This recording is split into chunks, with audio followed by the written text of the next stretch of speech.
بسم الله الرحمن الرحیم. My first question would be, I'd like to relate it to you. اولین سوال من این است که میخوام آن را به شما ربط دهم. بنابراین من سخنرانی های قبلی شما را در یوتیوب دیدم. شما متخصص مقایسه ادیان هستید. پس وقتی که شما اسلام را با دیگر ادیان مانند هندویسم مقایسه میکنید و از بھگواد گیتا یا دیگر متون مقدس نقل قول میدهید، فکر نمیکنید که امکان دارد شما برای کسانی که به آن متون ایمان دارند کتاب مقدسشان را نادرست تفسیر کنید؟ اسمتان چیست برادر؟ بله؟ اسمتان؟ ششی ورمن. و اگر در گفتار شما تفسیری نادرست وجود داشته باشد، این بدان معنی است که شما نتوانستید وظیفه خود را به عنوان یک دعوتگر حرفه‌ای انجام دهید. The brother asked a very good question, a very relevant question to the topic. برادر سوال خیلی خوب را پرسید، سوال بسیار مرتبط به موضوع که میخواهم از او به خاطر این سوال تشکری کنم. او میگوید که من متخصص مقایسه ادیان هستم. من ترجیح میدهم خودم را شاگرد مقایسه ادیان بگویم و وقتی از کتاب مقدس ادیان دیگران نقل قول میکنم، خواه بھگواد گیتا باشد، خواه وید باشد، خواه انجیل باشد، اگر من کتاب مقدس ادیان دیگر را اشتباه تفسیر کنم، آیا به عنوان یک مسلمان اشتباه نیست؟ کاملا اشتباه است. من با شما موافقم.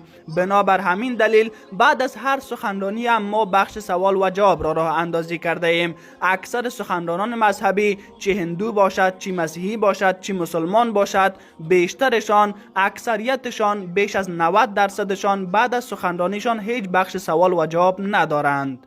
Sheikh Deedat was the first one who started, and now, mashallah, many of us.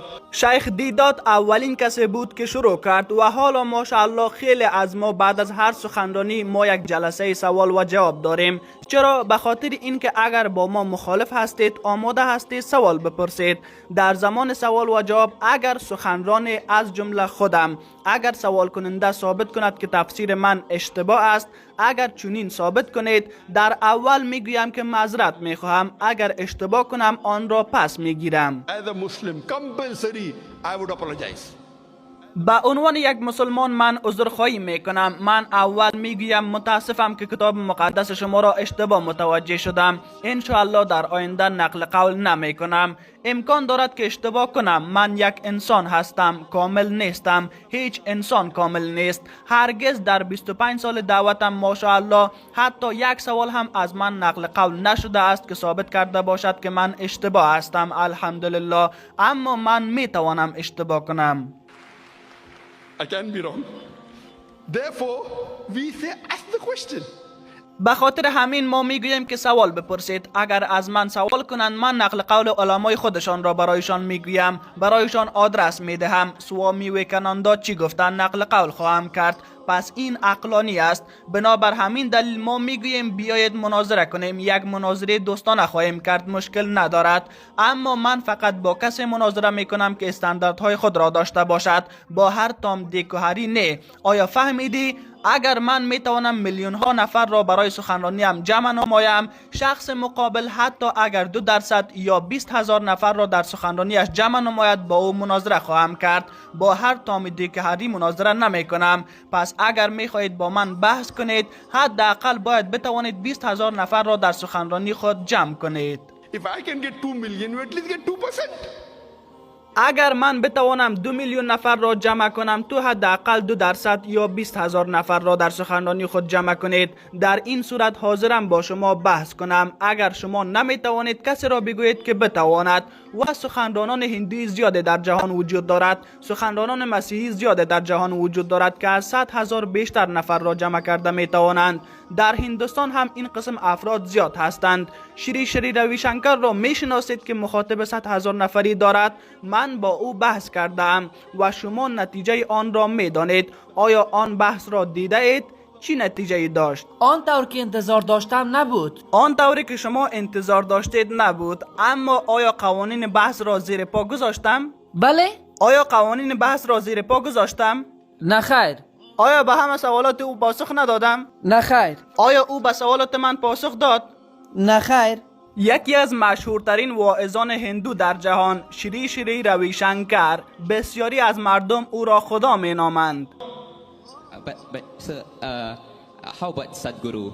اما آقا در مورد سادگورو چطور؟ من حدس میزنم او برخی از سخنان شما را نقد کرده است. درست است، من آماده ام که مناظره کنم. شما بحث را مدیریت کنید، من با او مناظره خواهم کرد. سادگورو یک فرد مشهور است، از او بپرسید، من با او مناظره خواهم کرد. بعضی اشخاص سخنرانی های او را گرفتند و به سوالات من ربط دادند، بعضی اشخاص خود او نه. اما اگر او میخواهد ترتیب دهید مشکلی نیست، با او مناظره خواهم کرد، چون میدانم که معروف است. هر شخصیت معروفی که بخواهد مناظره کند من نمیخواهم، اما اگر کسی میخواهد من حاضرم که بالای هر موضوعی که باشد مناظره کنم. هر موضوعی که در مورد مقایسه ادیان باشد، هندویسم و اسلام مشکلی نیست، من حاضر و آماده هستم. And if he points out anything in my speech, و اگر به سخنانم که خارج از زمینه گفته باشم اشاره می کند یا که مربوط کتاب مقدس هندوها نیست، من عذرخواهی خواهم کرد. من حاضرم که با هر عالم هندو یا هر عالم مسیحی در رابطه به هر موضوعی که آنها انتخاب کنند آماده هستم که مناظره کنم. بنابراین بیشتر سخنرانان میگویند که بله ذاکر درست میگوید، اما جهت خود را تغییر میدهند. many Hindus say, when you hear your speech in 2 hours, I've learned what I have not learned in 40 years of my life. بسیاری هندوها میگویند وقت حرفهایتان سخنرانیتان را در 2 ساعت شنیدیم، چیزهایی را یاد گرفتیم که در 40 سال عمر خود یاد نگرفته بودیم. به خاطر که من در سخنرانیم مرجع میدهم. آیا شری رویشنکر در سخنرانی خود مرجع میدهد؟ آیا تا حال حتی یک مرجع داده است؟ تنها یک مرجع را گفته است؟ برادر، آیا او یک مرجع داده است تا حال؟ نه خیر.